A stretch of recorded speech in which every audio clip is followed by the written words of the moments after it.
kind of. Okay, I just hit live. A little bit. Says we are live. Okay. And do you hear me okay? Yes.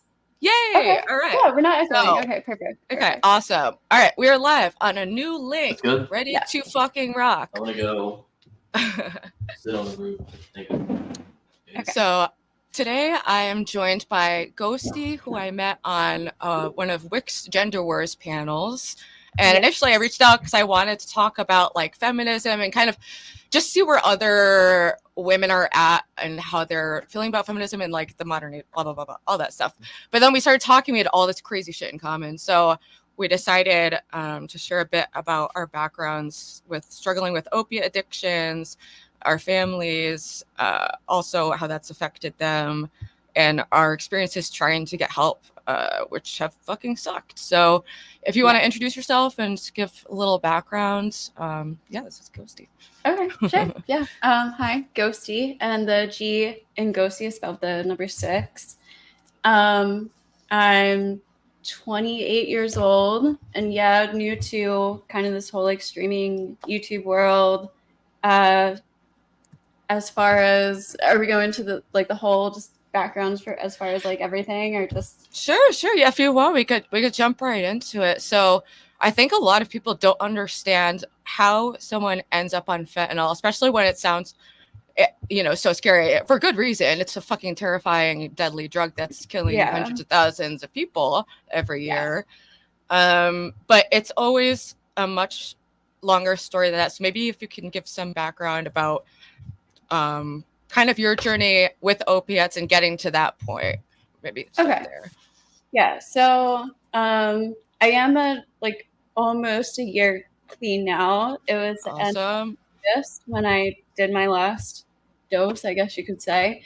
But I started when I was 19. My dad was he ended up on heroin when I was like 11 or 12. I was like in middle school, and it kind of really fucked up our family. And I always told myself like, heroin will be the one drug I'll never do. Like, yeah. And I've always been kind of like I don't know. I like addiction runs in my family, I guess, and I've always had that kind of addictive personality. Like, interested in experimenting with like different feelings and hallucinogens and stuff. Like, I was very curious about that stuff from a young age. I think music had a lot to do with it too. The music I was listening to, it just like really glorified drug use. We are the same fucking person, and it freaks me the fuck out because I also I had a fairly idyllic childhood. My dad had a good job with the state. Then he had a back injury. Quickly was prescribed OxyContin like everyone was in the early 2000s. That then they started cracking down on that, and he ended up on heroin, homeless. Our family was fucked. We went from having, my mom was a stay-at-home mom, so she had to same here. Just pull it together. Everything was and then gone. Interesting that you mentioned music, because I've thought about that a lot, because my role models were Kurt Cobain, Courtney Love.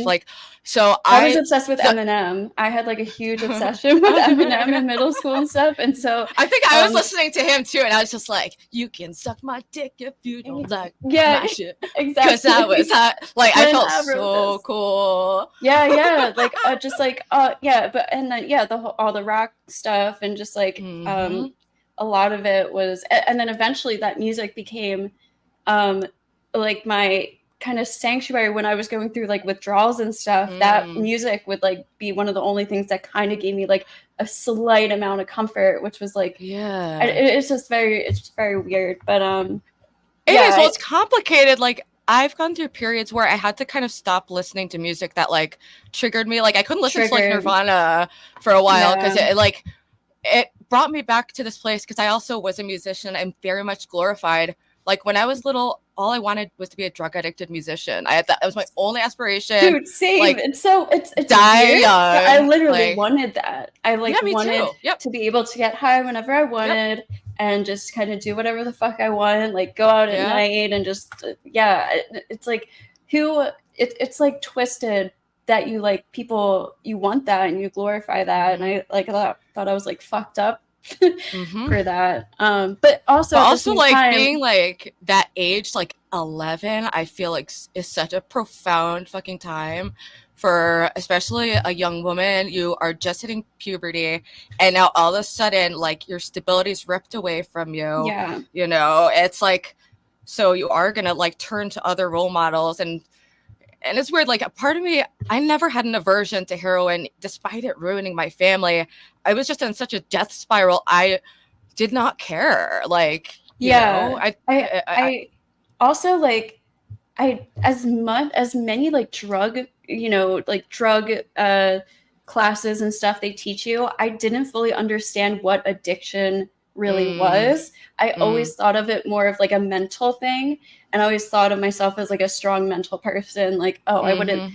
They never taught me about the actual physical addiction to it, where your body literally can't function without that drug. And the moment I felt that, I was like, it was so scary. I always thought like dope sick meant the nausea, like the nausea you get from doing it. Like I thought that's what dope sick meant. I didn't like fully understand. No, it gets so the amount of suffering. I can't even like. Sometimes I wish that someone because you can't explain it to a person who hasn't felt it. Like, yeah, I wish there was like a machine that could just make someone feel it for a second, just so they really fucking understand what we're up against. I think they really need to teach that to kids more too. It's like not just a mental thing. It's literally a physical, like your body cannot function without having that drug once you start doing it. Yeah. I think that would scare kids away from it a lot more. But the first minute you feel that, once you feel like, oh, I actually need this. Like it's horrifying. Like I just remember like my stomach like dropping. Like, but so when was the first time like you realized, like, did you? Because I actually didn't. I was an alcoholic first. I started with alcohol as like my first thing, so it was just more accessible, and then I moved on to whatever drugs were around, and I didn't get into heroin until I was like 21. You know, and then periodically throughout my 20s. So. I smoked weed first when I was like 14. I was like the stoner. And then I started drinking when I was like 15, 16, and I was drinking a lot. Especially like senior year of high school and stuff. I would probably consider myself like an alcoholic. Like it was bad. It was like affecting me bad. It's like, I don't know, it's kind of different. I don't know how to. I was definitely drinking like way too much every single day, all the time. Like it was not healthy. Yeah. And then I think that constitutes alcoholic, because it's like there's so many levels of like alcoholism and how dependent you could be on it. Like, and if you're like a vodka first thing in the morning, but like for me, when I was drinking daily, I wouldn't start drinking until like 4 or 5. So it felt like, oh, I don't drink first thing in the morning most days, so I'm fine. And I was drinking like before classes, like before school. Sometimes I would put like some orange juice and alcohol, like go on the bus. And this was for college, and I was taking like the public transportation to school and stuff. But so I think like, and it was just I always just wanted to be on something. I just wanted to not be sober. Yes. And then I started tripping. I took some shrooms, and I love that. Actually, I still like. I don't like trip nearly as much, but like maybe once a year, once every 2 years, like I'll do like a microdose kind of thing. I have no problem. I think psychedelics can be like. I'm not a hardline like AA person. We can get into all that shit too. Yeah. Like right now, I still smoke weed. I drink sometimes, like not that often, maybe like once a month, and I drink a few Bud Lights. Even though I've had an issue with drinking in the past, I just don't really know. Yeah, I've also heard that. I've heard from a lot of opiate addicts or ex-opiate addicts that like once they start doing that, alcohol is just like literally can't drink anymore. They just like don't care about it. Yeah, I just don't care about it the same way. But it's hard to like socialize as an adult and like feel included without drinking at all. Like you can, but. It's definitely challenging, No, for sure. But I find psychedelics can be very therapeutic. Like I've definitely had very beneficial experiences from psychedelics and even from like MDMA. So it's like drugs. It's such a mixed bag. Obviously, you have like the crack, the fentanyl that only brings evil suffering. and then you have other drugs that have medicinal purposes. Yeah. You know, No, I definitely think psychedelics. like Molly and shrooms. Some people are acid people. I'm more of a shrooms person, but I think in like on occasion, as long as you like balance your life, if it's not affecting your life where it's getting in the way of your daily routine and your personal mental health, I think if anything, it helps my mental health. It's like a little mental reset every now and then to just just go with a best friend or just like a loved one or just anything. It just like it feels really good and refreshing to like delve into that like mind state every now and then. So I like am a enthusiast, I guess, for like psychedelics, you know, to a healthy level.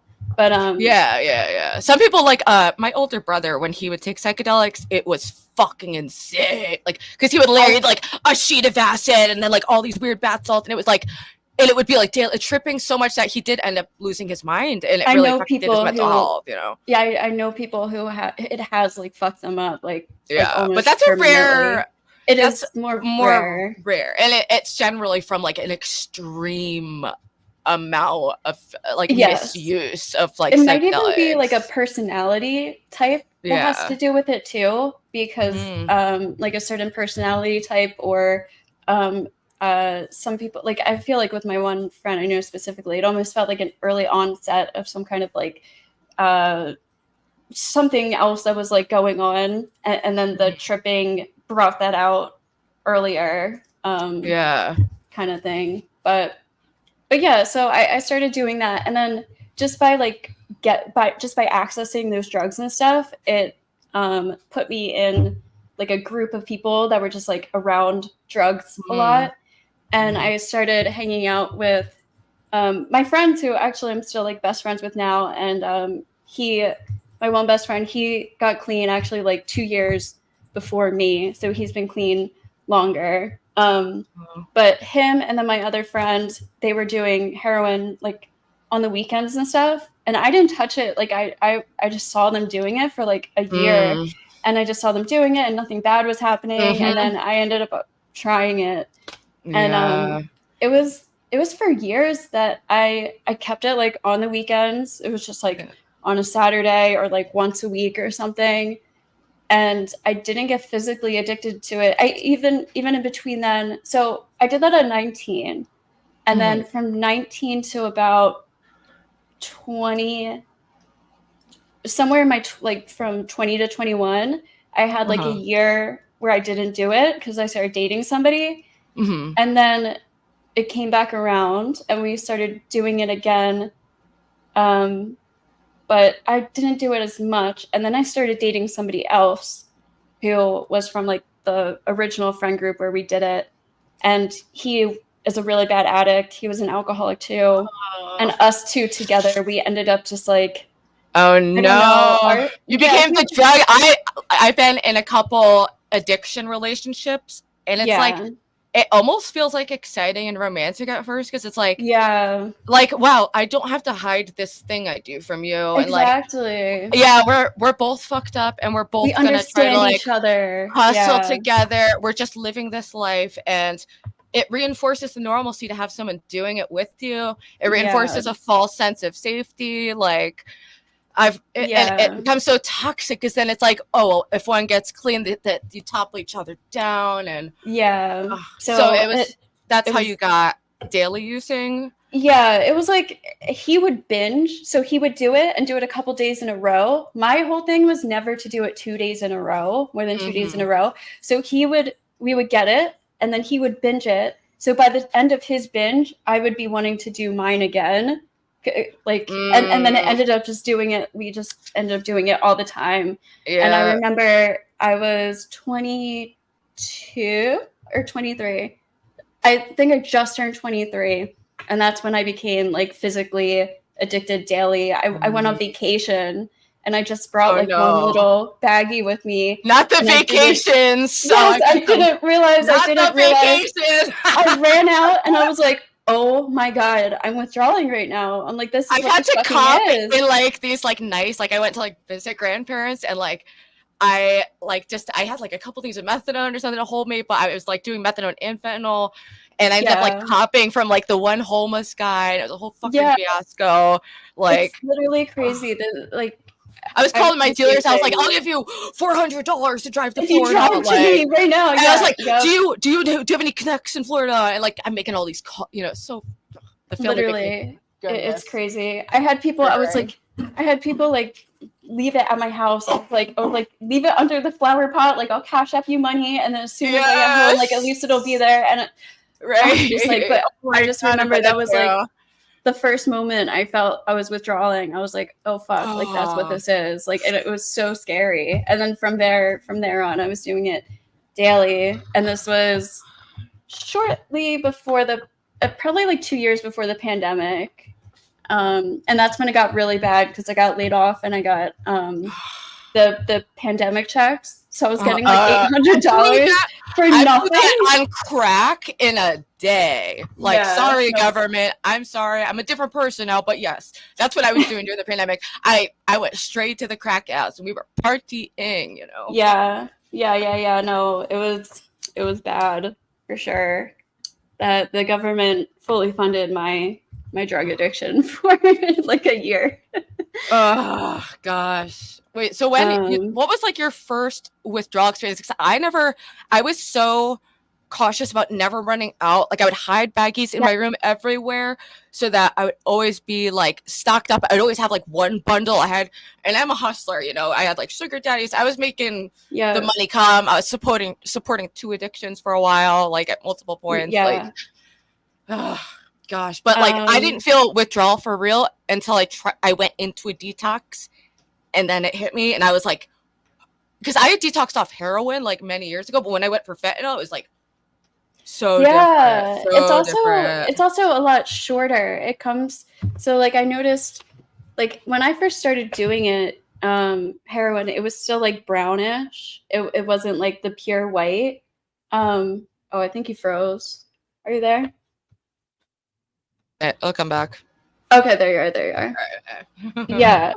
It was still definitely like heroin. It wasn't fentanyl. And then when I took that break, when I started dating the one guy and I stopped doing it, when I started doing it again, it was like all pure white and it was like harder. It wasn't as soft. It didn't have as much as the like taste. Because I snorted it. I never ended up shooting up. So that's probably why we were alive right now. Like, I've only shot up once, and I had a bad experience. Thank God, my whole wrist went black, and like, oh my God, that put me off to the needles. And I have tiny veins anyway, so I always snorted. And plus, I was hustling enough money that I could, just keep getting more and more and more. Yeah. I think that is hundreds a day. It was ridiculous. I think that makes a big difference. The people who end up, never shooting up, like at least regularly, they seem to have a much easier time getting clean and being able to go through detox and stuff like that. Absolutely. I can't, just the withdrawal I experienced, like from snorting, I cannot fucking imagine doing IV like 3 bundles a day. Some people in the rehabs I was with they're just like screaming, like I'm traumatized. Like, it really is. It's horrifying, honestly. So when was like how long were you like using for before you like first were like, all right, I gotta stop? Like, when did you start thinking that it had to change? Like probably within the last year before I got clean. Because up until then, I mean, I was obviously like, this is fucked up. Like, I don't want to do this for my whole life, but I don't want to stop. Like, I don't want to stop. I have no motivation. At one point, it literally felt like it was the only thing I was like living for. Like, I felt like there was no other point to life than, like, if I don't have something to get high on, what's the point of living? That's literally how I felt. It was like, and I think this analogy too, for me, like really made sense. It's kind of like a breakup when you're getting clean. It felt like a breakup with like a really toxic relationship that you like with someone you really loved and was really hard letting go. Yep. That's exactly what it felt you like. experience like grief from it. And I found it like once your life becomes so focused on the fentanyl, it just simply.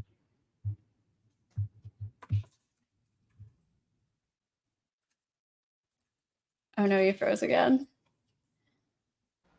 Sorry, I have like the cheapest like That's okay. setup ever. I was just saying, like, when you are using it, it becomes a singular focus that almost makes your life simple. You don't have to worry about your needs, other people's needs. All you have to worry about is you getting this drug, then you feel okay. Getting money, getting the drug, money, and then that's your life. Relief. Yeah. Sometimes I would just look at this powder and I'm like, my life is dedicated to this powder. I know. Sometimes I would just like kiss the bed, like, oh, love you. Like just like I literally it's so sad. When my dealer was like saying like, hey, I'm about to pull up, my heart would sing. It was like the best feeling ever. You're like singing and skipping. It was the only happiness I had. I feel like it removed my soul, my personality, and I thought I was like relatively high functioning. Like I was working in a restaurant, like I was working like 6 days a week, like as a server at a fine dining place. So I was making a decent amount of money. And I was like kept the bills paid. So I was like, you know, as long as that's all fine, like I'm fine. Exactly. Like I'm getting by. Like I'm not shooting. Like you always tell yourself because you're not doing those things. You're like you have a home. You have a home. You have a job. You're like exactly like, oh, I'm totally fine. Yeah, and you can fool a lot of people, except for people who like know your personality. And like one friend described it, seeing me as like seeing like a fake mask over like someone he used to know, like this sad, just like that is sad. You know, a walking zombie. And I've seen it in other people, and it's so weird when you're on both sides of like caring about addicts, being an addict. Like when you see other people doing it, you want to shake them and be like, come on, stop. It does change you. It changed, but you don't really like notice that, and you don't even care either, really. But like when I would see my friends, like I mean, I'm using and I'm like judging my friend. I'm like, oh man, he used to be so much happier. He used to be like a better person, and then I'm like probably projecting and like, oh, he's worse than me. So I, who cares about my addiction? Like it's not affecting other people like it is for his is or whatever. But like, you try to rationalize it a lot. Definitely. It's easy to do when you're not like, because there's always like these stereotypes of addicts, and it's like part of the reason why I want to talk about it on the channel is to just show all the different ways that this is creeping into people's lives, and like, and people you wouldn't expect, people who are serving you at the restaurant, they didn't know I was on fentanyl. Like I was doing my job, I would do just a little at work so that I wouldn't be sick, and then I'd go home and zonk out. Like especially women, I think a lot of like females, I think it's easier to kind of hide it, or people like excuse it for some reason too. They kind of have that like, oh, like I don't know how to describe it, but I feel like guys will be like, oh, like the poor girl like had to go through all this and now she's on drugs, or her dad's gone and she did drugs or whatever. I don't know. It's just like it's so easy to rush, especially when you're like, well, my life was fucked up, so I'm fucked up. I never got a chance. Blah, blah, blah. It's so. What was it like? It's funny because we both also like got clean like a year ago. I'm coming up on it. For me, it would have been a year clean from like all hard drugs. Except I did have like 3 lapses. But the way I look at it is, it's like this whole year has been a huge success for me. And I think it's really toxic when people hyper focus on a relapse, and like I didn't want to do that. I relapsed, it sucked. The next day I got back on track, but like when you're like in like AA and you're like, oh, I lost that time, the whole year was a waste. So that's why it's like I feel like like I've been living just such a different life for a year. Like I feel like that counts for something, you know? No, like, it definitely does. And I think one of my problems that I have with like AA and NA and their teaching is it's like the kind of like all or nothing attitude. Mm-hmm. And it's like it almost like they were trying to get me to like stop smoking weed or like stop drinking, and I'm like, I might like want to drink every now and then. I'm definitely gonna want to smoke weed, but that's better than just doing heroin. And I feel like if you have that mindset where it's like lots of rehabs don't even let you smoke cigarettes, which is fucking like wild to me. Dude, and I'm not even a cigarette smoker. I busted one of the first rehabs I went to there's like in 2021, I went to like 4 places in the span of like 2 months because I just kept getting the withdrawal and running out. It was so bad. I was just ripping wires out of me. I was like, I'm out. I can't. I'm on fucking fire and I don't give a shit about anything. Like, I'm hitchhiking the fuck.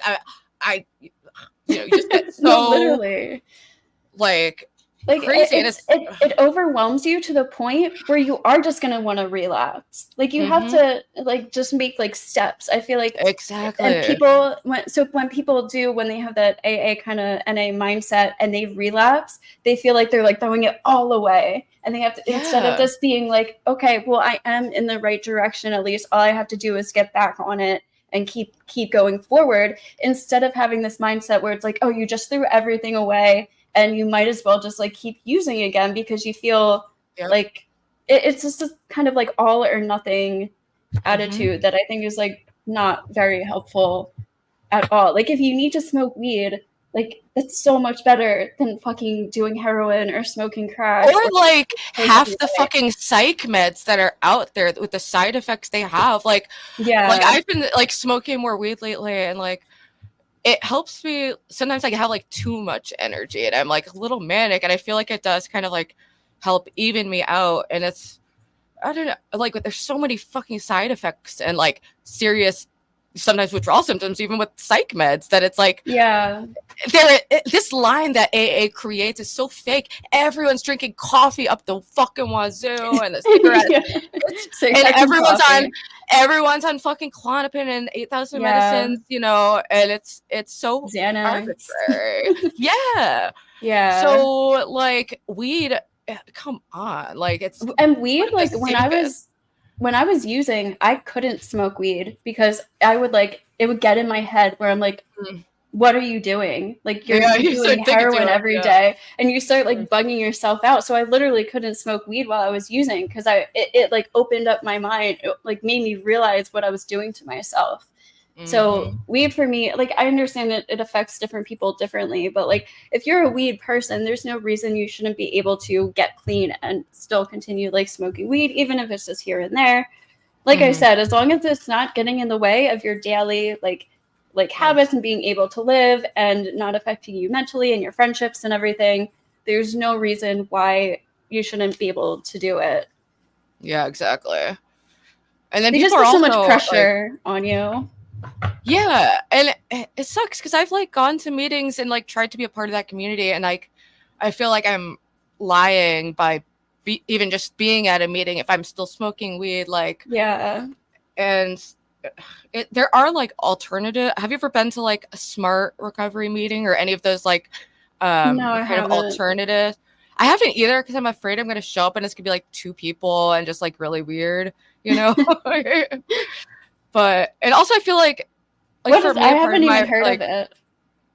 Maybe it's like we live not that far, but it's something I've seen like around my city. I don't know if they've gone like, you know, international or anything yet.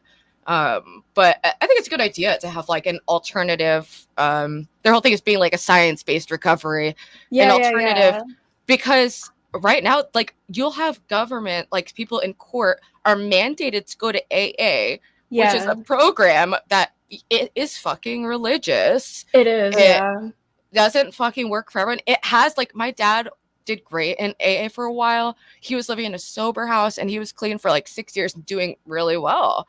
And he did great in that community. And some people do need to be off in of every, or like in a community, like also like not using, like some people do need to be hardline, like not completely, using anything. I agree, And even for me, like when I first stopped using, I stopped everything for the first like 6 months or so.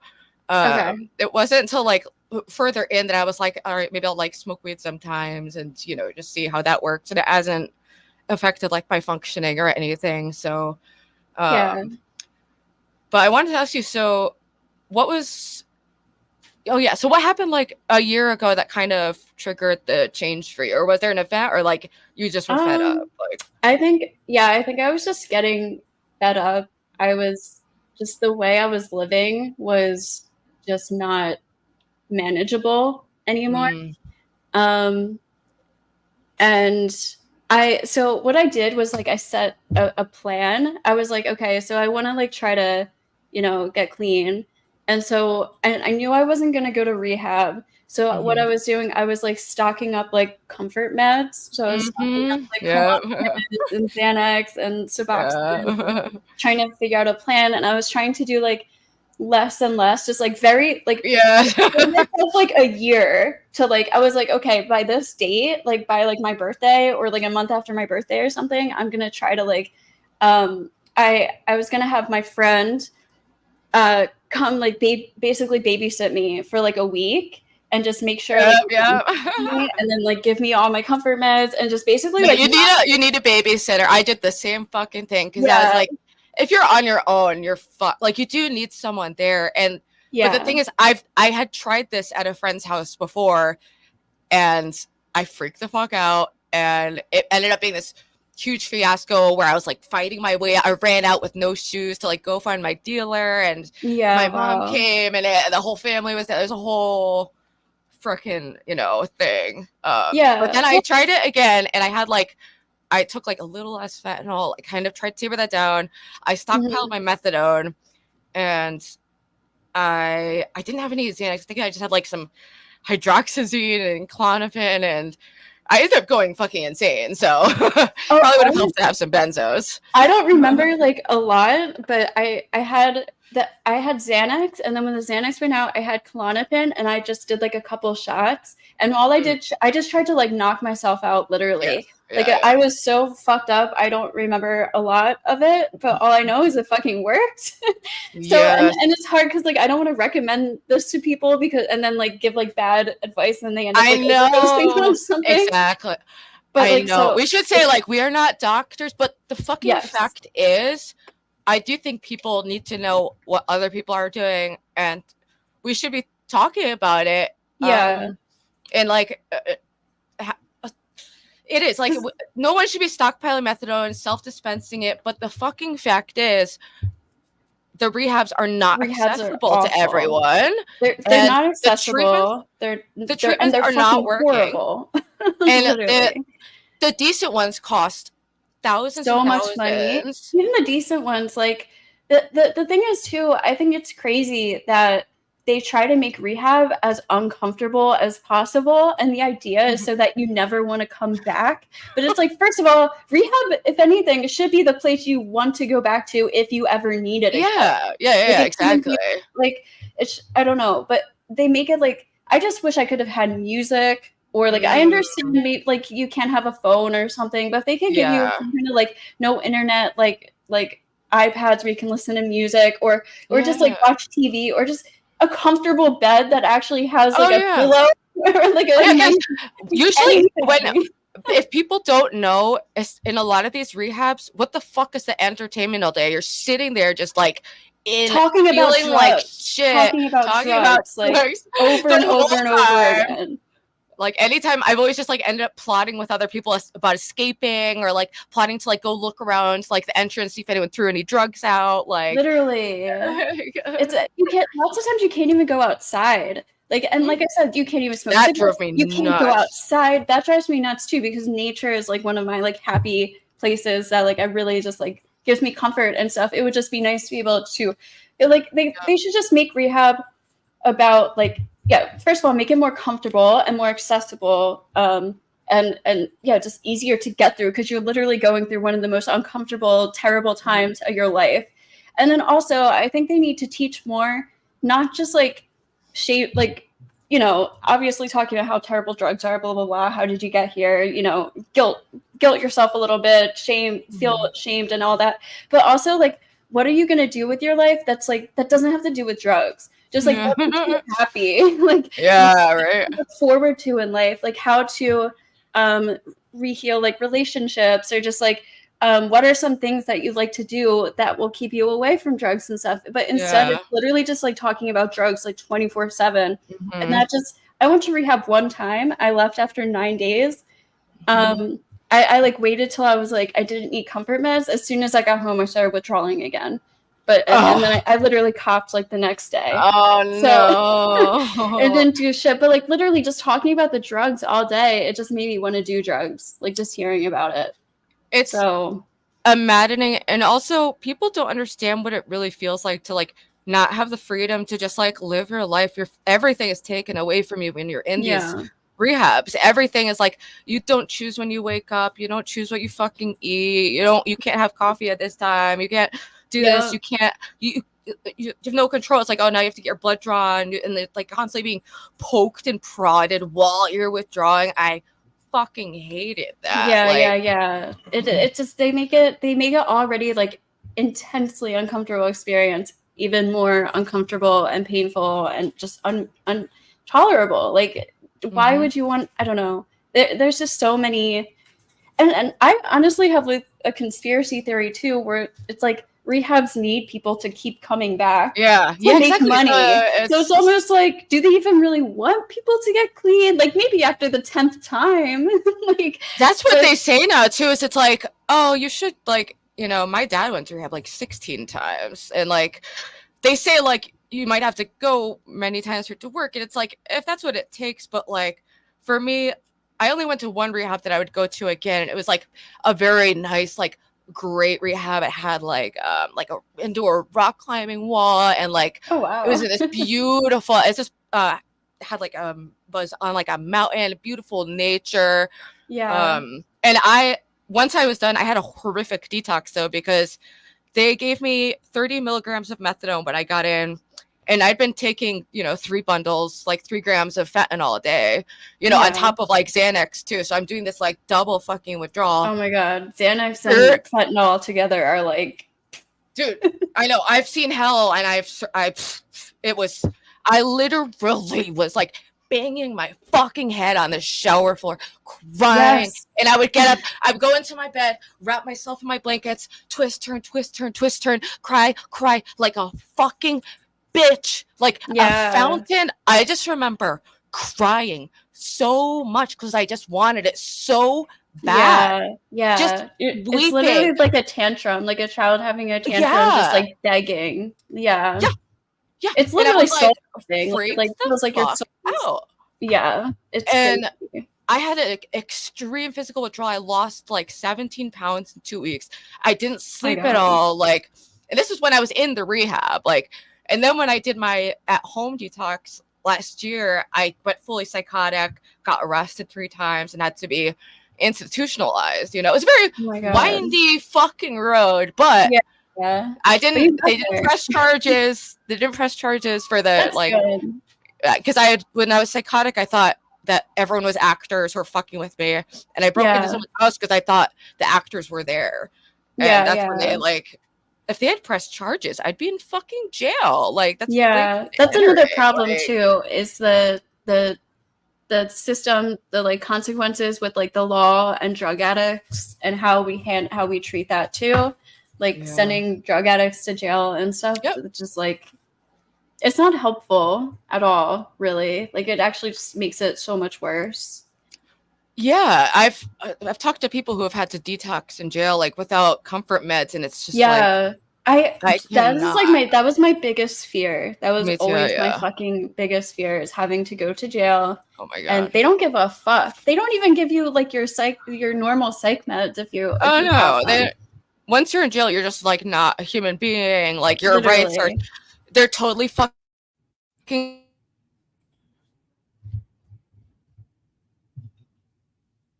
Are you froze again? Hold on, you'll come back. I don't know why that just like keeps happening every 2 seconds, but it's good.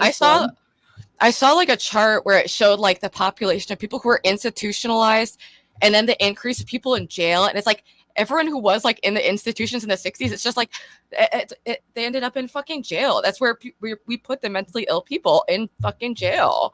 Yeah. That's the new institution. And that's where people are getting their mental health care from, you know, wardens who have no experience with that shit. Like, yeah, seriously. It's not like, if anything, jail should be like its own kind of rehabilitation system, yeah, exactly. or like reform, like for people. Instead, it's literally just like a dungeon, like where you're literally all your rights are stripped from you. They don't care about rape. They don't care about sexual assault. They don't care about people killing each other. Like, it's really bad. It's run by like gangs in a lot of the jails, you know. It's just like, there was one prison recently. I think they were finally I think the state finally did something about it, but this was like known. It was going on for like decades, and they would have like the guards would place bets on the prisoners fighting each other, and they would have like actual like fights between the inmates, and they would like put money on them, like, and this was going on for like years. And I think they finally, it's like a very notorious prison in California. I think like some of the like bigger people, like Charles Manson went there, some of the like really big people, but it's horrible. Yeah, it's bad. It's really fucked up. And they, you know, the world has so many problems. Like, they're gonna focus on like prison issues. It's like nobody cares. Yeah, there's not that sympathy isn't there, but people just aren't really understanding like exactly how high like so many people are in there. Like when my brother went to jail, it was not for like a violent crime. It was because he did like he was psychotic and did something weird in public, or like pulled a fire alarm, and you end up in jail for that, and then you're not always given treatment, and it's a really fucked up situation, like beyond fucked up.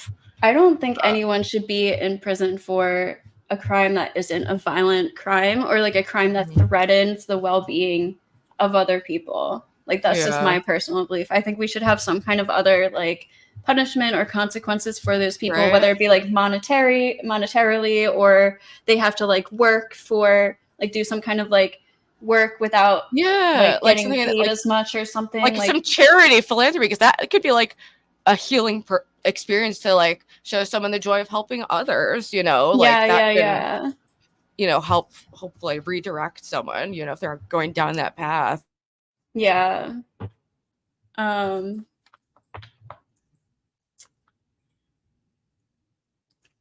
Oh no.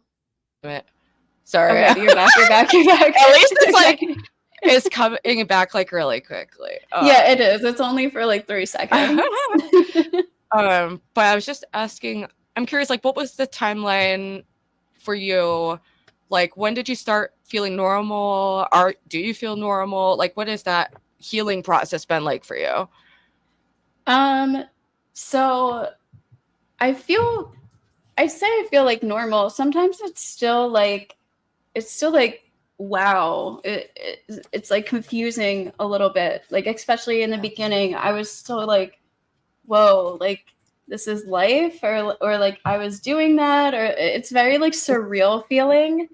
And once your brain comes back and you like your soul comes back and your personality comes back, you look back and you're like, I was just like putting a gun to my fucking head every day. Like, no, I get really sad thinking about it sometimes, like how many years, because I think I was doing it was like most of a decade, at least like half of a decade for daily, and then just like it being in my life was definitely most of a decade.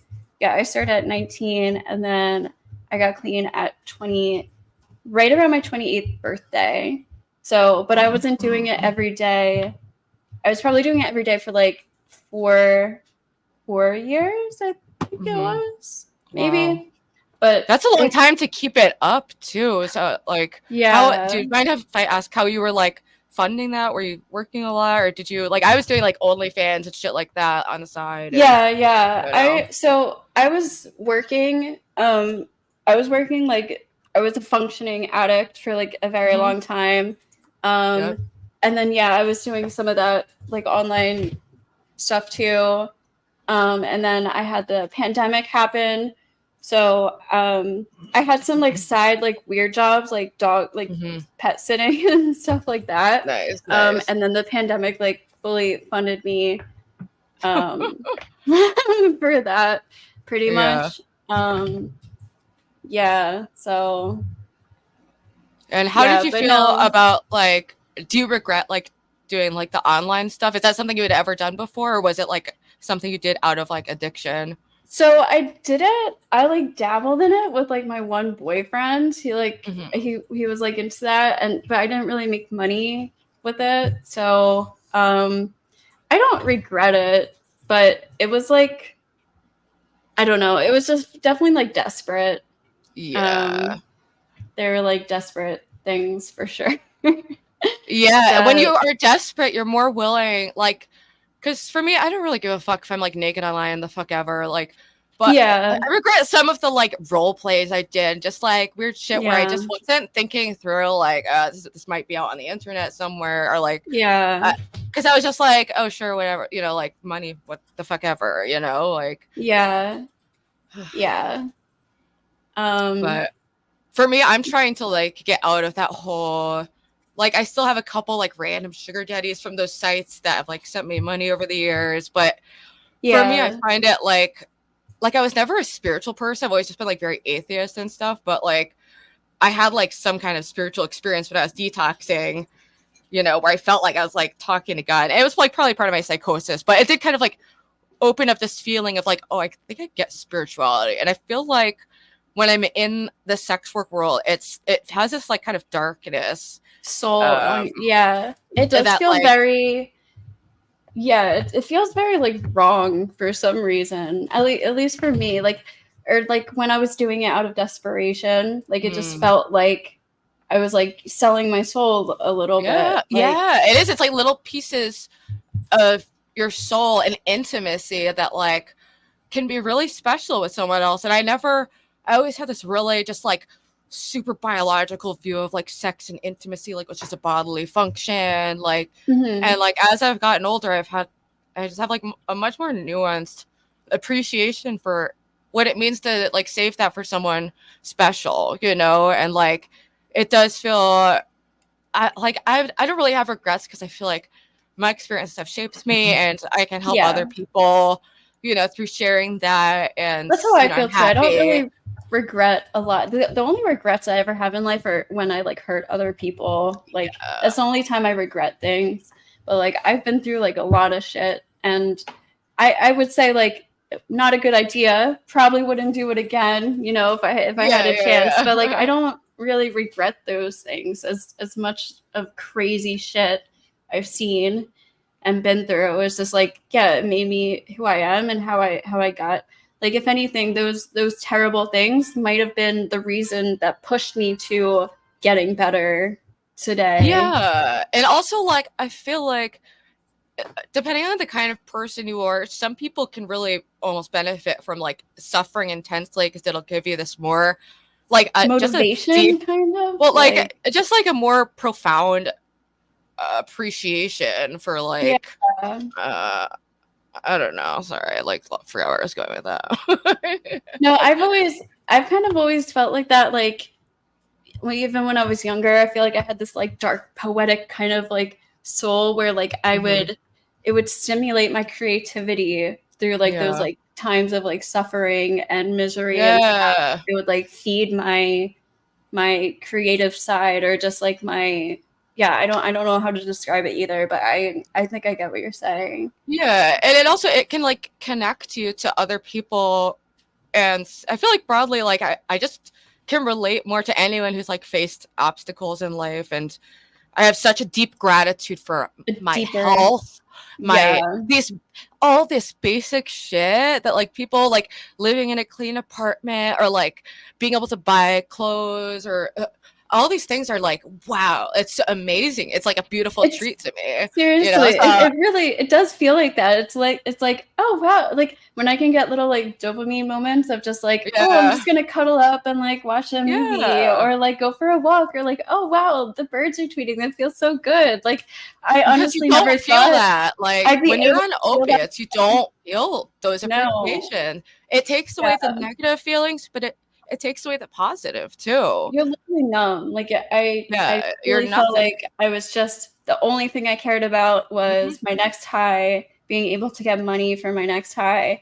And then the only excitement I would get is when I got like the text message from my drug dealer, which had the special ringtone. So I always knew it was him. And it was like, oh yes, like here it is. Like, and that was the only like highlight of my life. I would be so giddy. It's sick. Yeah. Like kissing the belly at the same time. I would be so pumped. That was like my big, except because it's like you're suffering and now it's like, oh, relief. It just is like, and then realizing that that's what gives you that relief and happiness makes you like super sad though, when you realize like, wow, this is what's making me happy right now. And then you get really depressed, you don't care, you just do a line and then you're fine. Like it's just not a fun way to live. It's not. And I'm so glad, like, because I feel like for me it's been challenging. Like the last year, like I was having a lot more mental health issues. Like at first, like it took me kind of a while to come back from like the psychosis that I experienced from withdrawal, the lack of sleep, and just the shock of everything. Like it took me a while to really feel kind of like myself again. And it's just been like coming back more and more. And it's such a beautiful feeling, and like reconnecting with old friends and like just those very simple pleasures, being able to fucking smell the grass or smell fucking anything. Like, because my nose was always stuffed and like, dripping. Yep. I had the same thing. So and I feel like I'm slowly, like even just now starting to get back into it a little bit, but it's still hard. I was having like pretty bad anxiety, especially like social anxiety afterwards, like getting clean. I like literally never wanted to leave my house. I didn't want to like go see people. It was hard to like talk to friends and family for the first time being clean, because like I felt like kind of like guilty or just like, are they gonna believe me? That was definitely, and I'm still kind of adjusting to all of that now. But once you get over that first hump, like I like finally saw my mom like clean for the first time like maybe like 2 weeks ago, and I was so nervous about it, and then finally like talking to her and stuff, and I could tell she like still didn't really know. She was like, if you still need help, and I'm like, all you can do is just like keep telling her like, no, I promise, like I'll call you more often and everything. But like it takes time for people really to believe, like it takes time for like people to have that trust in you again, which is fair, totally fair. Yeah, it's totally fair, and you just have to kind of take it like a champ and just show through your actions and through your lifestyle, like I'm different now, and it takes people a while, but it's so beautiful, like being able to, like I'm very close with like my mom, and I live with my younger brother, and just realizing like I had robbed them of me for years. I'm an only child. So I felt like with my mom, it was like it was just like super hard, because like obviously my dad wasn't with her, and then thank God like towards the end she finally got a boyfriend. It was like the first time she's dated in like a decade. Oh no. I was just so happy she had like somebody that like made me feel like a lot better. But it just felt really fucking terrible not being there for her and being like her only child, and she was like alone, and she's like in her 60s. Sorry, I like this. You're like, just like me. I do like it. I like almost just like fell forward. Sorry, I'm like I do this stuff. I don't know how to. I'm like the least coordinated person in the world. Like, I'm so clumsy and klutzy, so I get it totally. So are you just close like with your family, or like your mom is like is that who you're close to? Like do you have a good support system, do you think? So my mom, she's great. She's like a really good mom. I think I'm just I don't know, because of like the drug use and stuff, I lost like most of my friends, and I lost most of my connection like with my family and stuff. So I just felt like I kind of made myself like, you know, isolated myself to the point where I didn't have a support system. And then like at the time, my one best friend I did have, he finally got clean, so I couldn't really like go to him while I was still using and stuff. And so while I was still using, the only person I did have was like my toxic ex-boyfriend, which was not a good support system at all. But like when you like that was another thing too. Like when I was using and I isolated myself from everybody, I was so desperate for just like any kind of communication or like relationship with anybody. I let all of these terrible people into my life, and it like, yeah, it was not good. So I do now though. Like now that I got clean, I definitely have like friends that are there for me. I have a boyfriend now who's like really amazing. And my mom is a really good support system too. So, but yeah, that's like for me, that was what got me through. It's just like having my mom is like very, very supportive. And never like, she's so great at like never making me feel bad about it. Like I feel like she almost should make me feel a little worse, but she's always just been like, she's been around addiction for, you know, so fucking long with everyone in my family, like that she really does just see it as like an illness, but it's hard because it's like an illness that you like do have some control over. So it's, exactly, it's hard to like feel bad for yourself or like, you know, and I always wonder, it's like, why did we get clean? Why us? It's like, why it all seems so arbitrary. Like, why did I get so many fucking chances? Like, all these nights I did so many pylons, so many drugs. Like, and did you ever, did you ever overdose? No, I've never. Well, not that I'm aware. Not that I. Well, yes, ever. But there was one time where I thought I might have. I like woke up one time and I literally felt like my heart was like slowing down, and I like texted my friend and I was like, yo, make sure like I call you in an hour or something like that.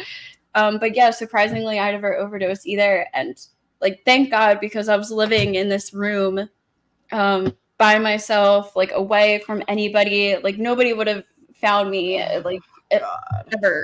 Like, and the other thing is too, I was so bad at answering my phone. I never texted anybody back. I never called anybody back. So it wouldn't have been weird for me, like, to not answer. Yeah, that's the same way. It wouldn't be that weird for me to just drop off for a few days, you know? Like, and I've had other health issues too. So that's why for a while my mom didn't catch on, because I would kind of isolate for a while because I had like some complications from Lyme disease or the fuck ever.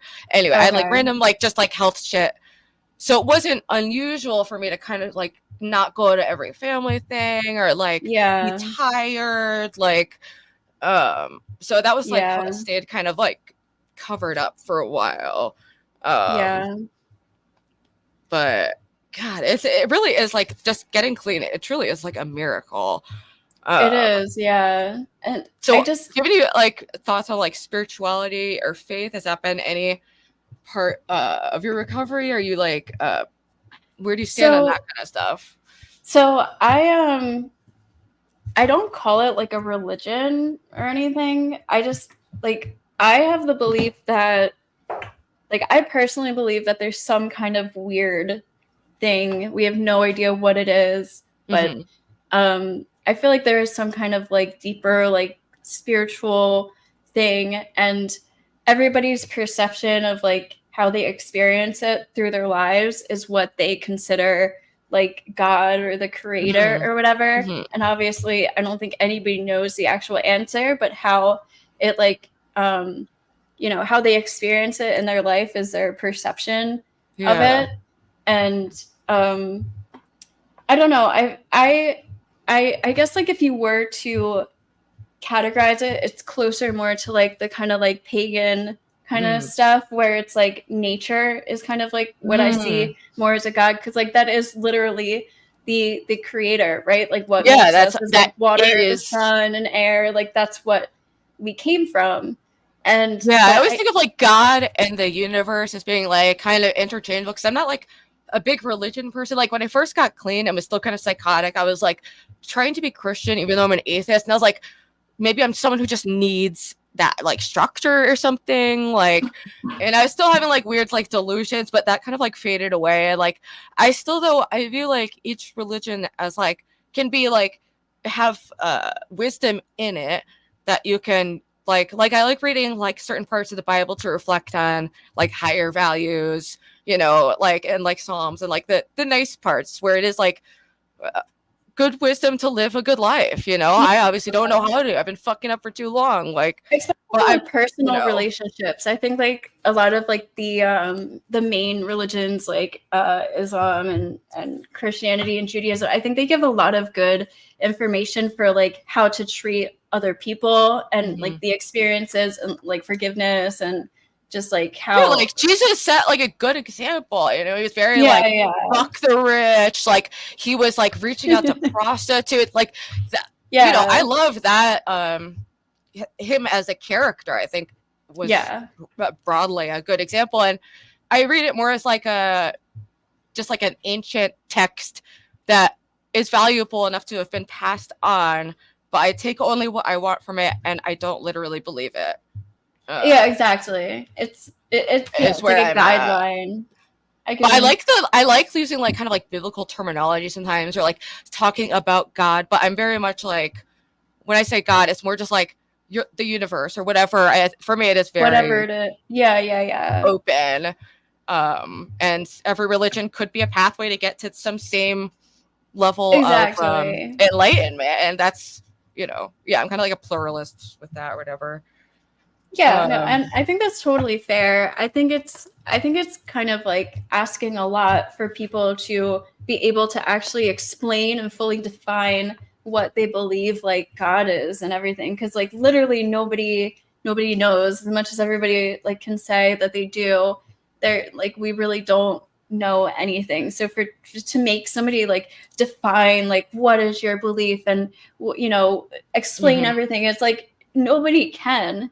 So I think that's, I think it's totally fair for, you know, to go through different like stages of like, oh, I think this, or and then it evolves into something else, or like taking, like I myself have had like weird spiritual experiences that it's like unexplainable and stuff, and so I just feel like there's something there, and I can't like that's just like what I feel. That's just like my intuition, basically. But like I'm not going to tell other people like, no, this is what it is. It's just exactly what I've experienced.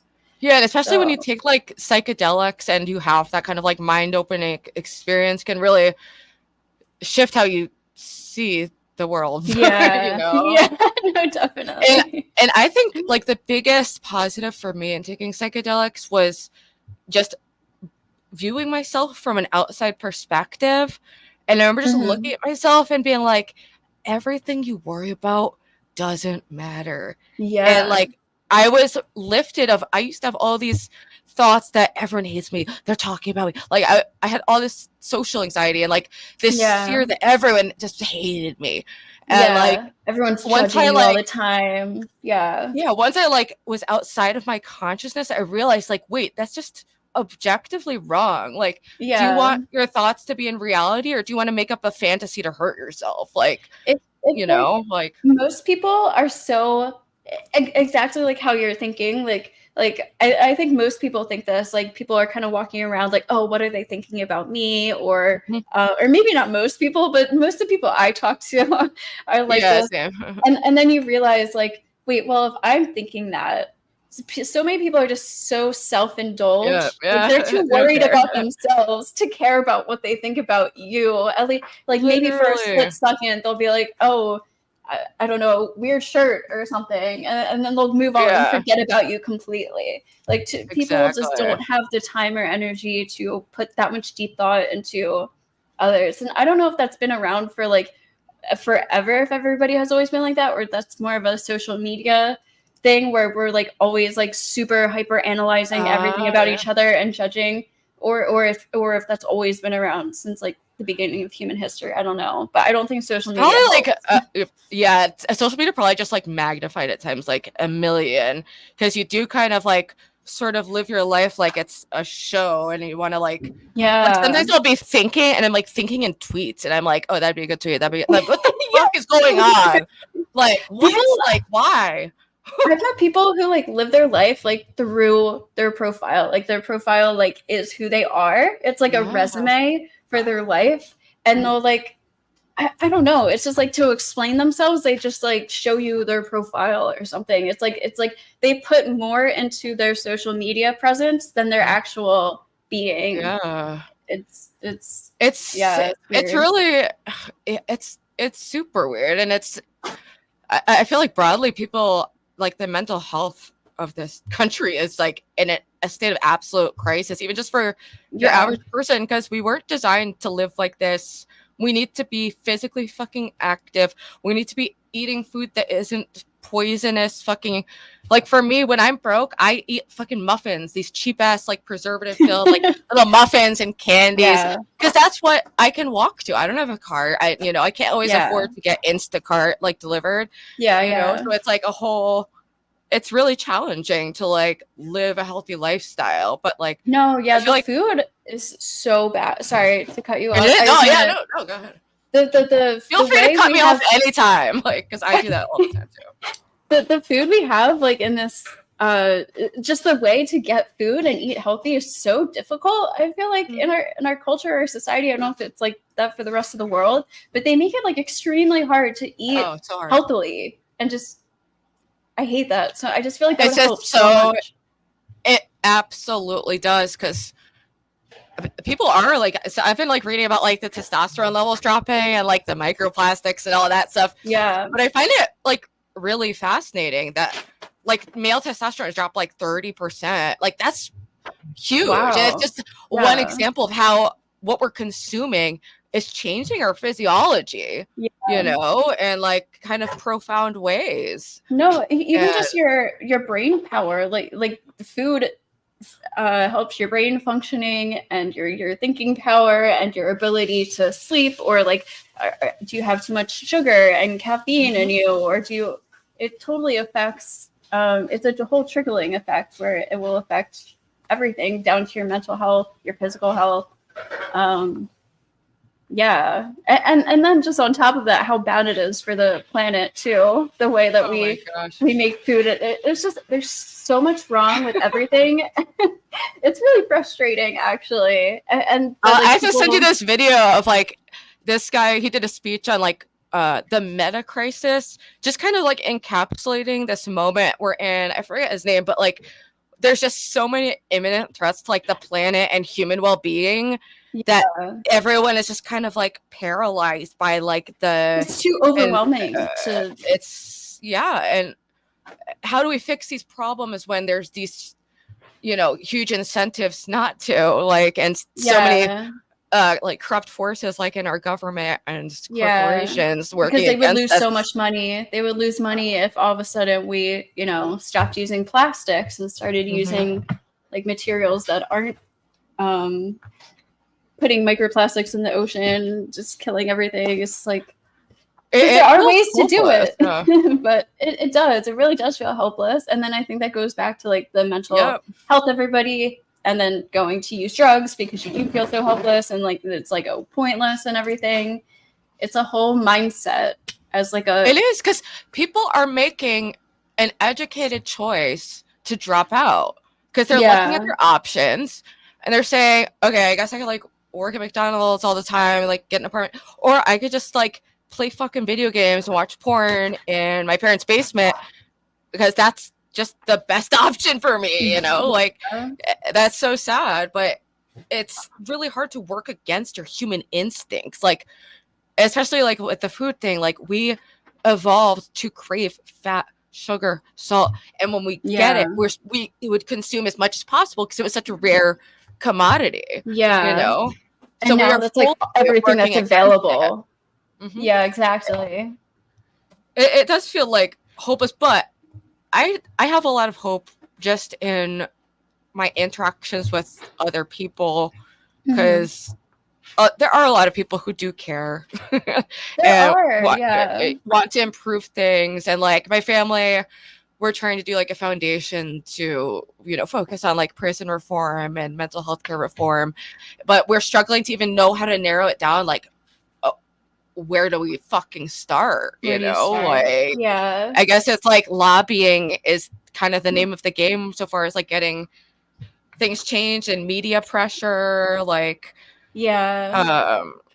but yeah, I think. Oh, sorry, go ahead. Oh no, you can go ahead, because I was just gonna say, I was curious, like, what do you think you do now that like kind of helps you? Like, do you have any tips for people who are like how do you deal with like cravings or things that come up like that?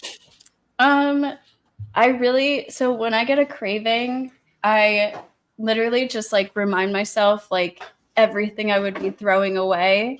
And I honestly just think about having to go through detox again and just like everyone I would be letting down myself like first, honestly. And just like reminding myself like you are throwing away everything. And I try to what I try to do is I just try to not like focus on it and dwell on it too much and just like distract myself. Like just find something to do, or even just like call somebody, just like talk to somebody.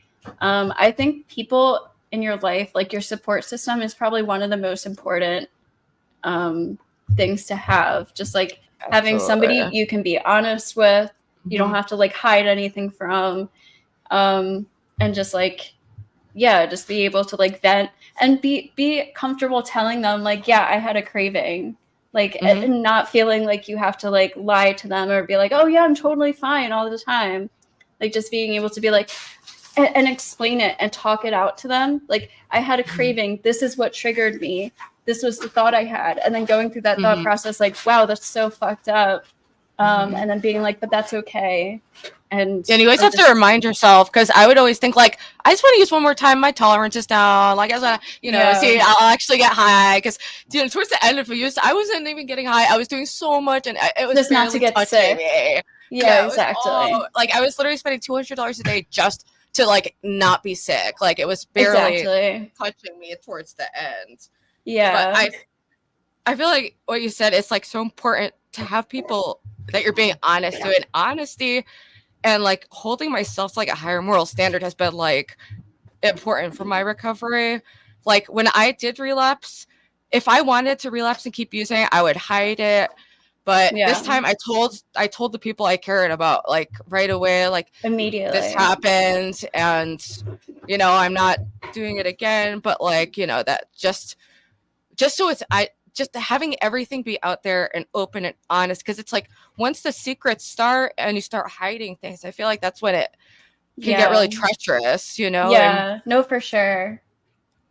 And also just like, I can't like, I have to live my life in a way that doesn't produce guilt. So I have to like hold myself to this higher moral standard, because I'm just raw dogging my feelings now, So if I do something bad, I feel bad, So I've like really had to, like I see like little minor fucked up things, like shoplift like a lipstick or something. And I just have decided to like really try to live by a moral code. And I found that to be like, help me feel like in a higher spiritual state in general. Yeah. And like try to just be in that higher self or whatever. And, like a, not really like a karma, but like kind of living by this, like,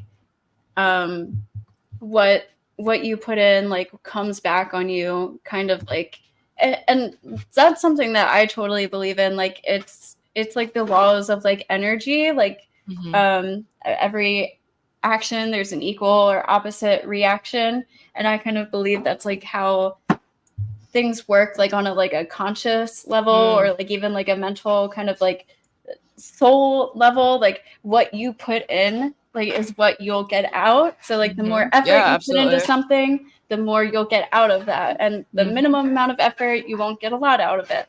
So I think living like that, like to that moral higher standard, that no matter like how small it is, if you just keep like stacking that up, you're gonna get more like good things out of it. If you keep doing little bad things, it's gonna add up and like come back on you. in a yeah, bad... that's what it feels like. And like, even when like everything's going wrong in my life, I just try to tell myself like, you know what, this is karma. I did a lot of fucked up shit. I'm just gonna take it with, like with a smile and try to, handle it. But like, in a way, I'm reaping what I've sown. I've made a lot of horrible decisions. I'm 34, starting over from scratch. Like, and it's exciting in a lot of ways, but like, it's also overwhelming and hard. And it's like, I look at other people in my age group who are at such a different point, but this was my life path. And like, I did in my 20s, at least I did have a lot of fun. I got to, play in bands and live out my dreams. So it wasn't all, for nothing, but I'm just starting over from scratch. And but it's exciting because I could go any which way, and I still have my fucking apartment, and I'm just I really focus on gratitude and just really being so happy for what I have, being so happy every day that I don't have to fucking call my dealer, wait 7 fucking hours for this guy to show up, maybe. Literally. Like, that's a good point too. Like the balance between like being hard on yourself, but also not being like too hard on yourself. Because like it's a hard balance. You want to, you want to be like, oh yeah, I fucked up, blah, blah, blah, blah, but not to the point where you literally are just like so mad at everything. And it is kind of exciting. Like, it honestly just feels good being able to get like some kind of like happiness just from like the little things in life. And like, I know, you forget. It's like, what? Like, but it just enjoying good. Music again. Like, I couldn't enjoy music the same way when you're like on opiates. So there are all these just like simple pleasures, and it's great because most people don't appreciate these things in the same way, so that's like one of the few benefits is like this perspective of knowing deep suffering, knowing how bad life can get. So it's a unique experience, and like you don't have to. I just think that's one thing. Like you just don't have to hate yourself, or like you might feel like, oh wow, like I wasted all these years, or I really fucked up, blah blah blah. But like there's still things that you can like get from it that will like progress you as a better person. Like, wow, I've been here, or maybe I can help others now, or like now I get to start over. Just being thankful that you got out of it, because the percentages of getting out of it are so low, which is what I think is also just like crazy. It's like, oh, rehab and AA are the only way to get clean. And it's like, well, then why are the success percentages like less than 10%? And you're telling people that's the only way to do it? Like, that just doesn't logically make sense. The fact is, everyone's different. Different things work for different people. There's different pathways. And I tend to be like into harm reduction, but I do see that sometimes people take the harm reduction thing too far, and it'll justify all kinds of shit. And you're like, okay, like, it's a little too much. But yeah, I think it is. It's just about living in a different perspective of gratitude. And it's just so opposite of how you live as an addict, of like a state of desperation and gratitude for fucking nothing. You don't really appreciate anyone. You stop caring about other people, like caring about yourself. You don't care about yourself. Like, I would just walk out into the city at 4 a.m, find a crackhead, like I fearless, like it was totally psycho. But we are coming up on like hour 15. I don't know how long you have, but I also wanted to touch like maybe towards the end about your thoughts on like just the state of gender wars, because I did want to talk to you about that a little bit too. But I don't know what your time situation is like, or we can maybe go for like another 15 minutes or something. Yeah, no, that's fine. I'm not like in a crazy rush or anything. Okay. So I'm curious because you were on the panel. I'm curious, how did you get into talk? And I've looked at your channel, and I was like, finally, like someone who I kind of relate to, who was like a reality based like feminist who's like talking and like, but also is like inclusive of men. I just feel like you're kind of maybe on the same page with stuff like that. Like, I kind of get like mixed reactions, because like I feel like the two kind of like more celebrity cases I talk about would be like Amber Heard and then Andrew Tate, and a lot of people who support Andrew Tate will like be or they support Andrew Tate, and then they also like hate Amber Heard. So like people are like, how can you like hate Andrew Tate and Amber Heard at the same time? And like because both of them are fucked up. Like it's just in my opinion. It's like people can't comprehend like making your own opinion about each scenario. They just expect like, oh, if you tend to be a feminist, that means you believe this. Like, yeah, exactly. It's like they politicize everything instead of just like looking at everything like in a singular case. And it's just like, oh, well, you're on the left, so you must believe this, or you're on the right, so you must believe this. But yeah, I just feel like I like just choose, you know, every topic, just like believe, just like go for like what I think is right and wrong. So there's like a lot of things that like the red pill like talk about and stuff that I can kind of understand and agree with, but I just think they take it like way too far. They go with it too far, and then I think they use it like mostly for to profit and to get like, like, so and then there's things that the feminists do the same exact thing.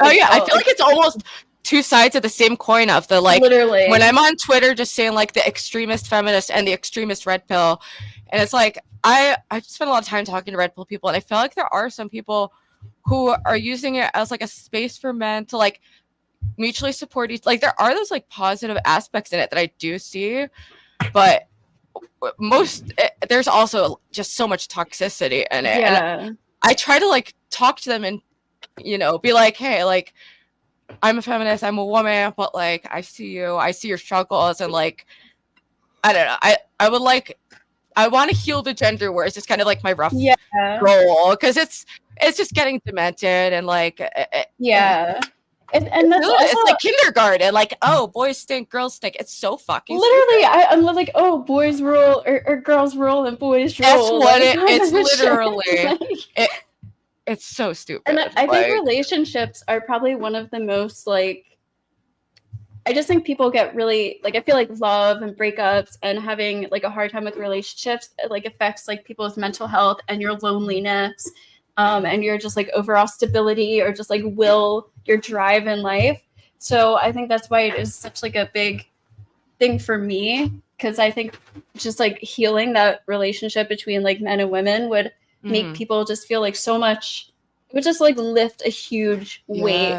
And there's so many ideas that are thrown out there on social media that just like makes you demonize the other side, and it feels like validating, especially probably like as a younger person, if you've just been like cheated on for the first time or you had your heart, it's like, oh my god, that's exactly what I'm going through. Like now I think that all men are like this, or I think that all women are like this, and it's like a group that's like accepting you, but it's perpetuating these really toxic and damaging ideas that really aren't true overall. That's what makes me sad, is like thinking of like the young men who can get like sucked into like certain more extreme aspects of like incel ideology, and they're like guys who aren't bad looking, like maybe they're like 5'9", and they're being told that no one's gonna fuck them because they're 5'9", and it's like, exactly what? I just don't see that in my world. Like no, same. I see so many average short guys with like decent looking girlfriends. I've dated short guys. It's just like, that's not reality, but it's like true. Some guys are not gonna do well on fucking dating apps. Like you're gonna have to go into the world and like get hobbies and meet people the old-fashioned way, you know? Like if you're not that's the other thing good looking, like conflating dating apps and dating app data with the real world, and then like taking like truth, and it's like that's nothing like the real fucking world, or like people aren't. Not. It's not. It's like they act like dating reality shows and like the dating app like data for like OkCupid is like, you know, representative of all people, and that's so, it's just wrong. It's just inaccurate. It really is. It makes me so sad to think of like a young man internalizing all these views that are gonna make him repulsive to women. We can fucking smell that shit. You could like fucking smell it. You know when a man has hatred towards women, like you can just kind of feel it. So if you're a young man stewing in that hatred, you're just ensuring that no woman will touch you, and it makes it so frustrating to me. it's the assumption. So I've seen it, like I've seen lots of women do it too. Like women will be like, oh, men are like this, or like this guy's definitely gonna be like this, blah blah blah. And then guys are doing it too, like, oh, all women are like this. She's gonna treat me like this, or she's gonna ghost me, blah blah blah. And it's having these assumptions. It's like fearing things before they actually happen. So it's like kind of like anxiety in a sense. You're like living in this world where you're like fearing things that haven't happened yet. So instead of just like going through it and seeing if it actually will happen, you're making like predeterminations about people that you don't even know are true or not. And then, it's all just being cycled online. It's so sad. It's really fucking sad to me. And it makes me just like, especially like, it's like men's like mental health awareness. But I just think of like all, like if you think about who's watching like these big streamers, there's so many just random kids who I feel like are just sitting in dark rooms, like having these parasocial relationships and watching porn and just living in shame and stewing in resentment, and like they just feel so stuck in that, and it porn makes me too really sad. Yeah, the porn. That's why I don't want to be in that world too, because I felt kind of like a drug dealer in a way for like the clients I had. Like their behaviors reminded me of addicts in a lot of ways. Yeah, no, for real. Yeah, it's also just hard for me because it's just like, it's just so fake. I'm like being this person that isn't me at all, and then somebody's, people are reading it, and then they're getting another false perception of women that now I'm putting out there that I don't want to contribute to. And then it's like, so there's like these fake porn, there's so much porn out there, and these OnlyFans girls and stuff that are giving men these false perceptions. And then they go online and they watch these channels or like these TikTok videos of women just being super ridiculous. Like, I need a millionaire, or like, I need you to be 7 feet tall, or I only date NBA players and I just take them for their child. They're like a child support money and stuff. Like, I don't know people in real life. Like maybe I've met like one person like that in real life. Right. Like, that's not like a normal thing. And so on top of that, with like the porn and they're just like, there's just so much hatred. Like, it's just like really disgusting. It's like scary, honestly, sometimes too. It is. I'm like very corny. I feel like I'm love pilled though. I just feel like I feel like love is more powerful than hate, and it can like neutralize it. And I've seen like just really good reactions, like talking to incels online in a non-combative way. And for some it's the first time they've interacted with like a woman or feminist in a way that didn't make them feel like shit, So it's like that can be really, kind of powerful too in its own way. Like, do you feel like, how do you identify like as a feminist, or what is your like, how do you feel about all those like labels and stuff? I don't like putting it out there like oh, I'm a feminist, because there's so many like judgments that like associations that go along with that. But like when it comes down to it, like the way I believe, like I feel like I am a feminist, and when I think of feminism, I think of just like gender equality, just from like a social and a legal perspective. So it's just like men and both men, like there aren't as like, there are differences. There's 100% gender differences, but they're not as black and white as we make them be. Like not all women are just like naturally amazing mothers, and then like not all men are these like hyper like sportsy or like aggressive or like Superman. Like there are men who are more sentimental, or like they like art and stuff, and then there's women who are very like sportsy and loud and bossy. Like I just think these like old conditioning ways of the genders, like I just don't like that as much. I do think in relationships, like there is going to be like a nice balance between femininity and masculinity to keep. But when we're talking about like descriptions of people or like boxing people, I don't really like the gender boxes as much. So that's what I think. Do you have any strong thoughts on like trans issues and how that fits into feminism? Or is that like not? I don't relate like trans issues to feminism, because it's just like I don't see really how they overlap. Like I just feel like trans issues are going to be completely different from women issues. I mean, maybe just like as a gender, just because it's like a gender issue, I guess. But like, well, I say because it's like when you're a feminist and you don't include trans people, then you're a trans exclusionary, feminist, or like that's kind of like the term they use against it. And like, I have a lot of trans people in my life. I love and support a lot of trans friends on like Twitter and stuff. But I do have like some kind of like heterodox views on it, and I do think that a woman is an adult human female. I think that a trans woman is a trans woman, and I will always respect anyone's pronouns and how they want to be addressed. Same, but I do think there is like a conflict in women's sex-based protections and like certain things with like trans women in jails and sports and stuff. Yeah, some of those things definitely in sports. Like I think it's like it's gonna hurt women just in general to have like in most sports anyways. They're good. Like I could see like some sports where it's not being like if where physicality really isn't a issue, like maybe I don't know, but or maybe just like a non-competitive like level sports, like I don't really see that much of an issue. But when we're starting to give like medals to like trans women, and they're like literally taking away medals from biological women, it's crazy. That's not really helpful.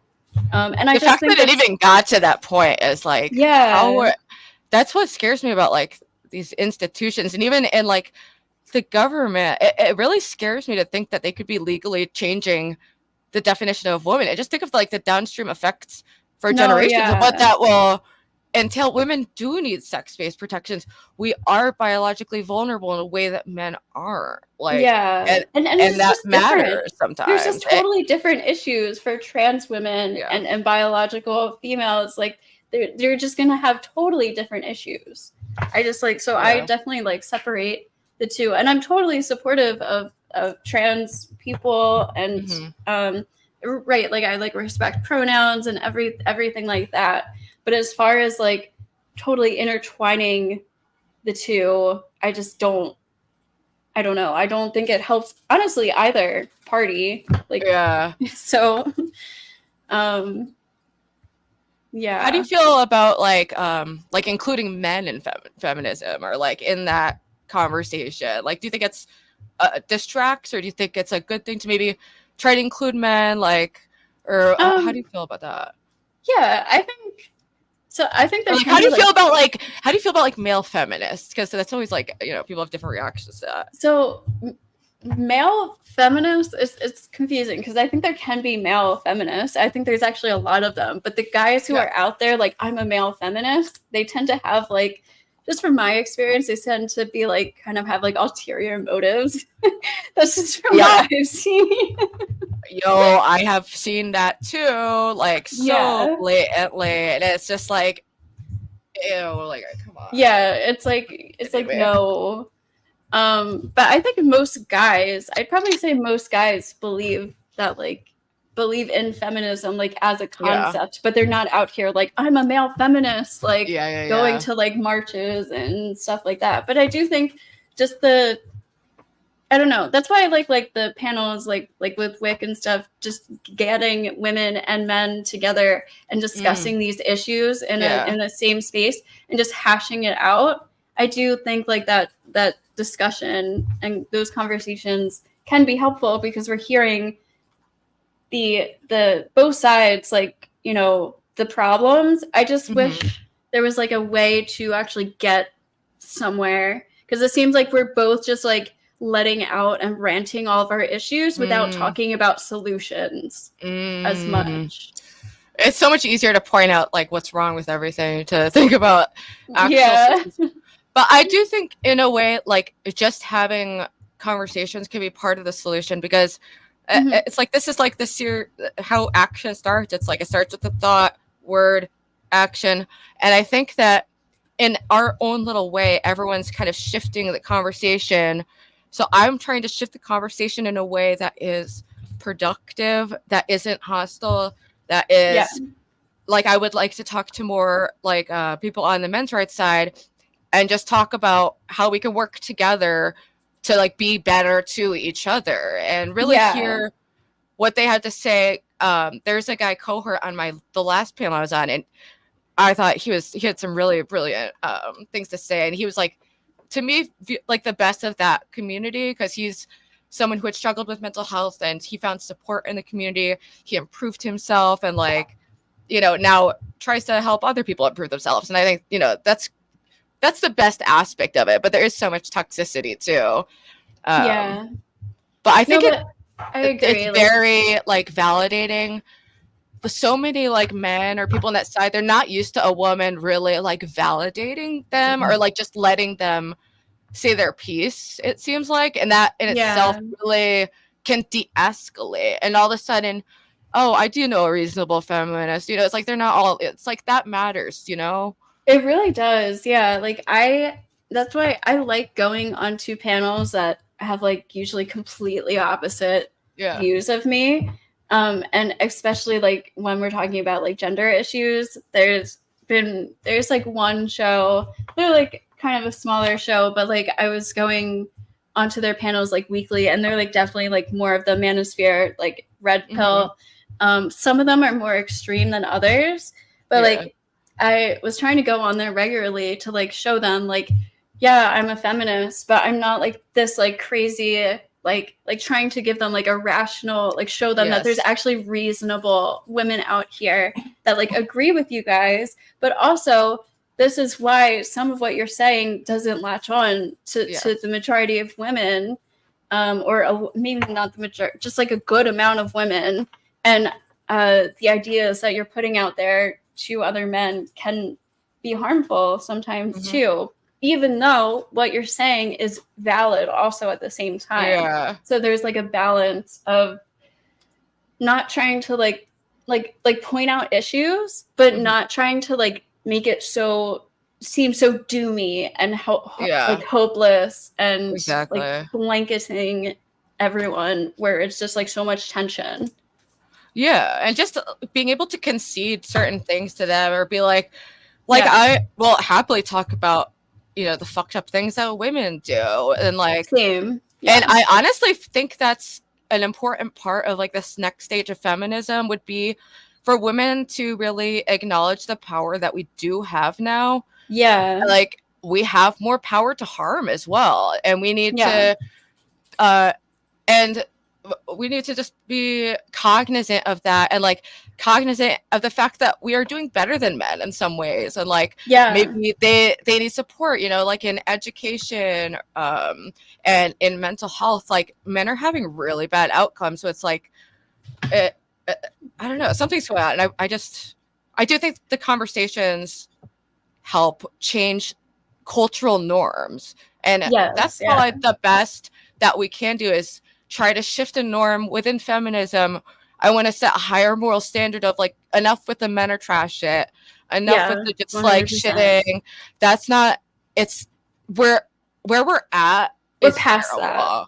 Yeah. Like, so that's one thing I really like to talk about is when we talk about feminism. And like I almost want to like make like a new word for it because there's just like all the associations. But like, also those associations can help us reach other feminists and maybe de-radicalize them and kind of bring them. It's like a word to like find people kind of. I have thought the same thing, but what I'm hoping is just like create a new wave, because there's been like waves of feminism that had like I relate to like more like in the past and like, you know. So when I when I think about like feminism and if we think about like gender equality, like legally, politically, socially, gender equality would help men too. So dismantling all of these social stigmas of like giving women shorter jail sentences or giving them more of a tolerance or giving them like better chances in custody cases or giving them or giving men more stigma, like negative stigmas in domestic violence and stuff. That all is sexism because it has to do with, but it just happens to be sexism that's benefiting women. So if we were to go back to like actual gender equality and dismantling these old tropes of like gender norms and gender roles, if we did get rid of those and dismantled those, that would help men, and it would give men more of an equal chance in divorce and custody cases and domestic violence and all of that. So that's kind of the direction I'm trying to take it in. And it's like, feminism or just gender equality doesn't only mean benefiting women, where it's like it's supposed to benefit both genders, like literal gender equality. Whereas right now people hear feminism and they think of like solely women empowerment and giving women benefits. What's shown in the mainstream is fucking trash. It's like trash pop corporate feminism that is like it just represents corporate interests. Usually it's not really like anything that's like political, radical. It's not. No, I was like super disappointed like during the Amber Heard stuff, like all the feminist organizations all took her side, and even the domestic violence organizations were still supporting her after all of the evidence and her literal own admittance of like hitting him and punching him and attacking him unprovoked, and like all of that, and the domestic violence organizations are still backing her up.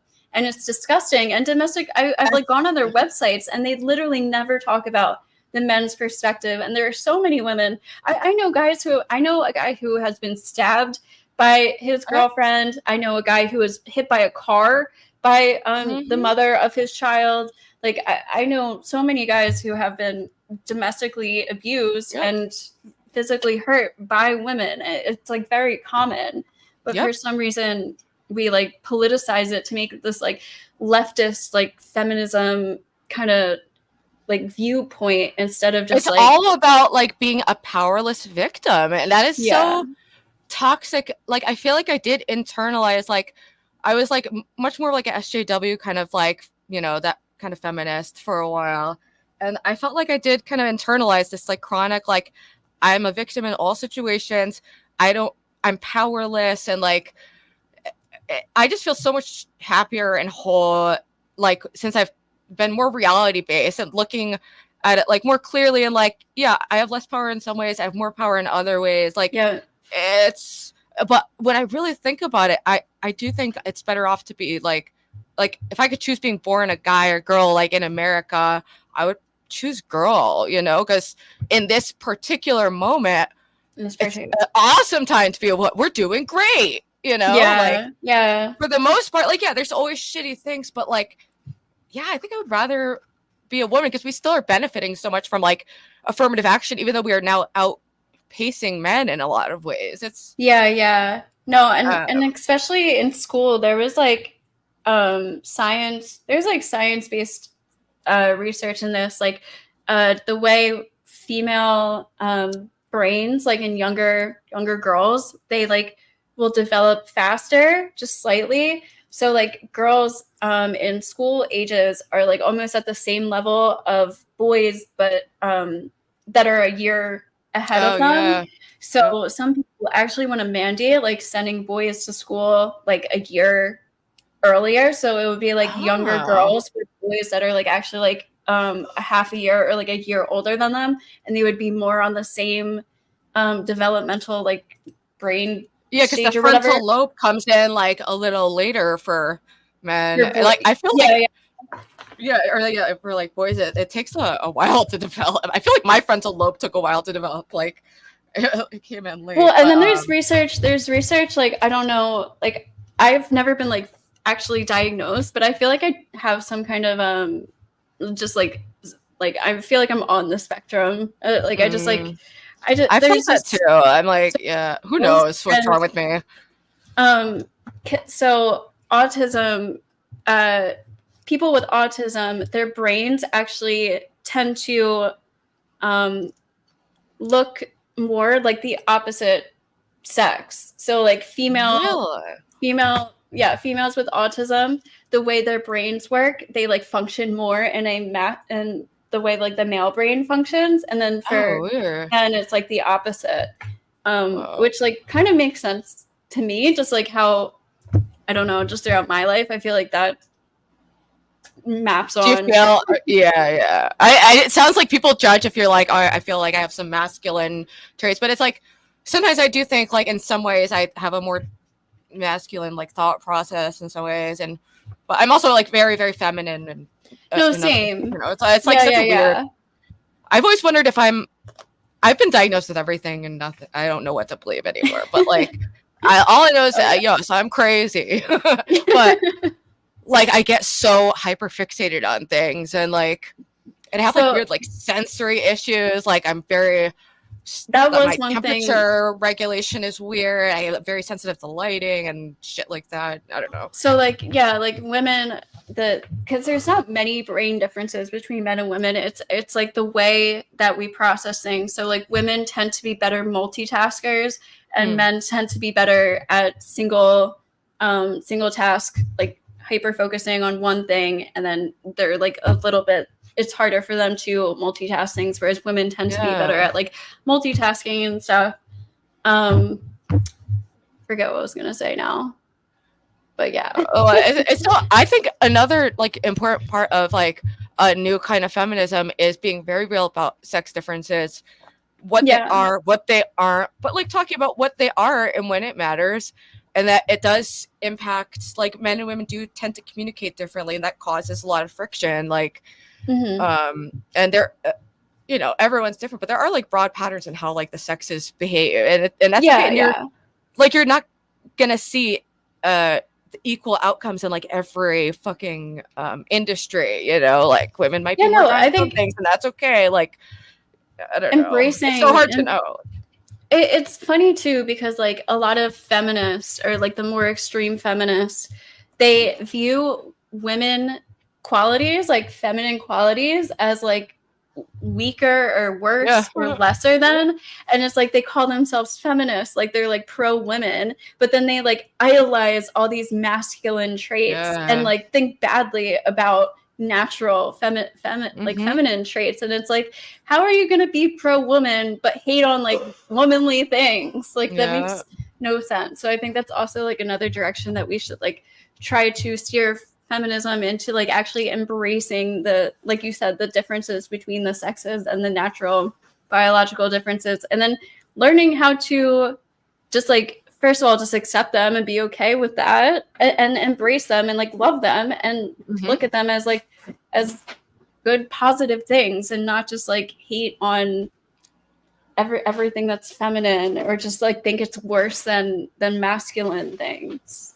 Yeah, I remember for a long time, like I never wanted kids, but part of me is like, and I do now, like later in life, we'll see. I'm running out of time, so we'll see what happens. But like, part of me wonders if I did kind of internalize, like, it's just not cool to be, or to want to be a mom, like to have that desire at all. It just didn't feel like cool or right, or like, I don't know. It seemed like almost like an embarrassment, or even wanting like a monogamous relationship. I felt like I had to, like take on almost like this more masculine persona, and like not wanting to be like, I remember like I was like a relationship person for like a very long time, and I feel like my friends would like make fun of me for it, or be like, oh, like I don't know, I just feel like that kind of whole life of like casual sex and like hookups all the time and stuff, it's so like glorified, and it's like very kind of made fun of if you're just like having a normal, like just vanilla serious relationship or something.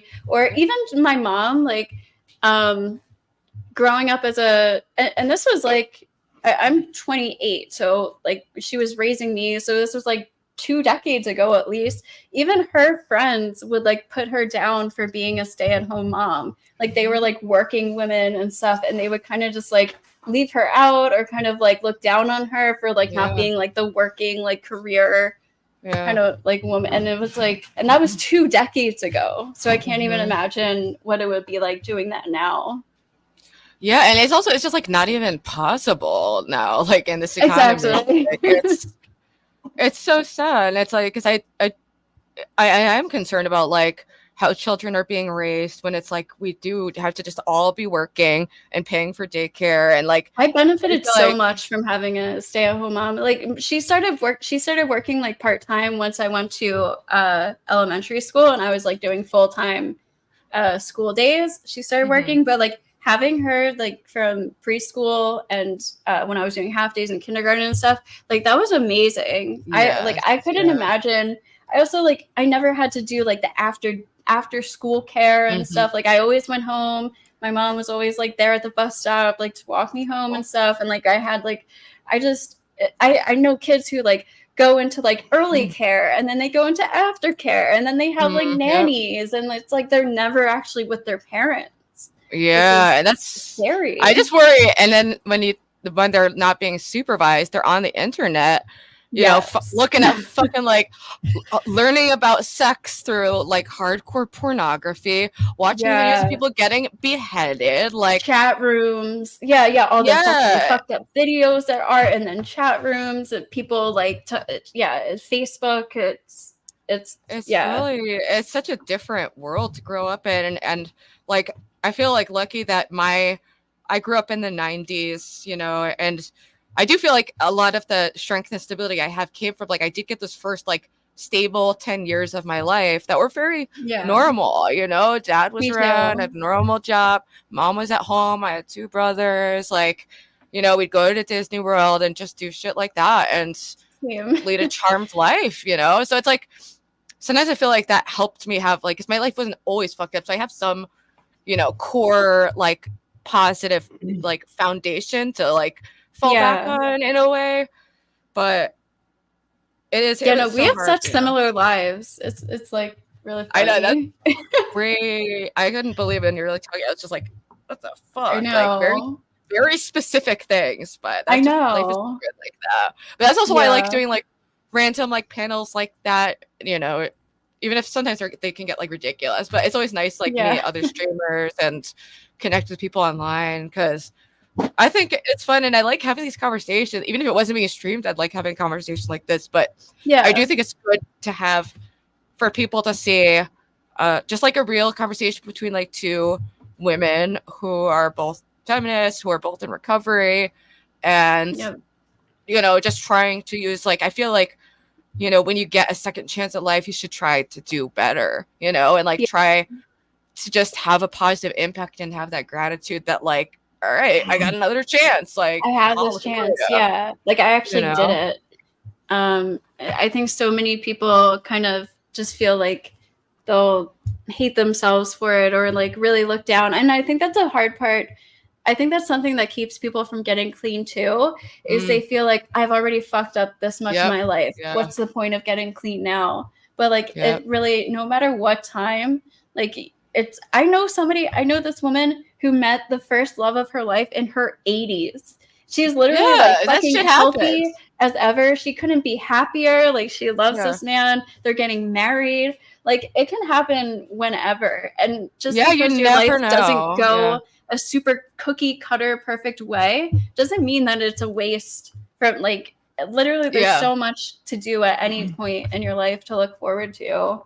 Exactly. And I get so like I get so frustrated when like, you know, we're talking to someone who's like 26 and they're like, it's too late to start college now, or like I can't do this now. And I'm like, people live for a while these days. We don't die at 50 anymore usually. Like you know, you can really, you know, like even though I'm 34 and planning on going to school, I can, you know, I can make a decent life for myself, you know, and ideally have some kind of positive impact. And I've had a lot of happiness lately too. And it's just like, it's amazing. So I do also want to show people that there is life after fentanyl.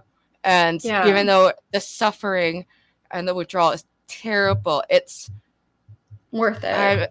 It's beyond because just the happiness I get from little things throughout the day is just so much better than feeling nothing, feeling like and now it only gets worse too, you know. It's like like you might be at a functioning stage where it's like, okay, I'm managing this, I'm getting my fix, blah blah blah, like I have rent and stuff, but it only gets worse and worse and worse to the point where you're doing things that you wouldn't do before to get stuff. You are living in a way that you wouldn't have lived before. You're cutting people out of your life, and just your health, just like in general. Just like think about how it's going to impact your body when you're older and stuff. Like it all can get worse. Like there's never a point where it can't get worse. It can continue to get worse. So and what I always tell people too is it's like you might not get fucking lucky tomorrow. Like every time you don't die, every time you get a batch that doesn't kill you, you got lucky. Like for me, I always tell myself like, all right, I got lucky enough times. I don't think I'm gonna get lucky again if I go back. Like that's the thing too. The most common time like people overdose is when they relapse, is when they start using again after being clean, because their tolerance isn't the same. And it's just like how it affects you and everything. It's very dangerous. So but just be happy that you are where you are, or you know what I mean? Just like, just be thankful for what you have, and just like try to pull the joy out of just like the little things. Like the little things, it seems stupid when you're on heroin and you're hearing people say like, oh, the little things make you happy. But like, I know, actually, you do feel like completely normal. Like I'm not coping. Like I actually feel like glad to like wake up and have like a cup of coffee and like see the sun and like talk to my friends, and also I can actually do things. That was one of the things that wanted to get me clean the most, was like I couldn't do anything. I couldn't do my photography anymore. Passions. I stopped music. Everything that I loved that made me just disappeared. You know, I have time to do that now. I can stay awake to do it now. I know, right? Like I used to say I sleep for like days. Like I would sleep like 24 hours by accident. I'm like, same. No, like literally. what the fuck? Like I've missed work where I had to be there at like 6 p.m. and then I wake up at 9. I'm like, I'm sorry, I just woke up. And they're like, what? How are you waking up at 9? Like what the? You know, I had to leave work one time because I was nodding off. Like at the, I literally woke up and my boss was like, why are you sleeping? And I was like, oh, I took some like Percocet or something for like I had a medication. Whatever. I made up some excuse. Like I hurt my back or something. Oh no. And it's embarrassing. It really is. I used to smoke crack at my jobs. I would just go into the garage, smoke crack. And once like a friend came into my job and she was like, I am embarrassed for you. You are acting like a crackhead. Like I was moving weird and like I thought I was like acting normal. I was acting so fucking crazy. Like and it is embarrassing. I've embarrassed myself so much, especially during my psychotic episode. It almost liberated me from feeling embarrassed at all. It takes a lot now to really make me embarrassed, because I've just same. I've had a lot of humiliation in my life, so keeps you humble. Yeah, exactly. But we're coming up on 2 hours. We should probably wrap up. But wow, I really enjoyed this conversation. I knew I would from just talking like on Discord. I was like, yeah, we are the same person. It's so fucking weird. Yeah, I know. But yeah, I'd love to have you on again. I love like having random people on, and we could talk about whatever. Do you want to shout out you got your channel, Twitter? Yeah, I'm on YouTube and Twitter, and it's Ghosty for both of them. The G is spelled with a 6, so it's 6 HOSTII. YouTube and Twitter, and I'd like to have more conversations in the future, and that's pretty much it. Well, thank you for coming on. Oh, we just got nice little comments. Said both of your channels should be bigger. You appear to be thoughtful, genuine ladies who converse in good faith. Oh, thank you. Oh, I'm sorry. Yeah, it's kind of like sometimes I just have to like not look at chat because I'll lose my thoughts so quickly. No, same. Oh, and then Steve said happy. We got some nice little comments here. So, all right. Well, thank you everyone for watching, and I'll put links in the description. I'm gonna hit end stream. Right. Peace.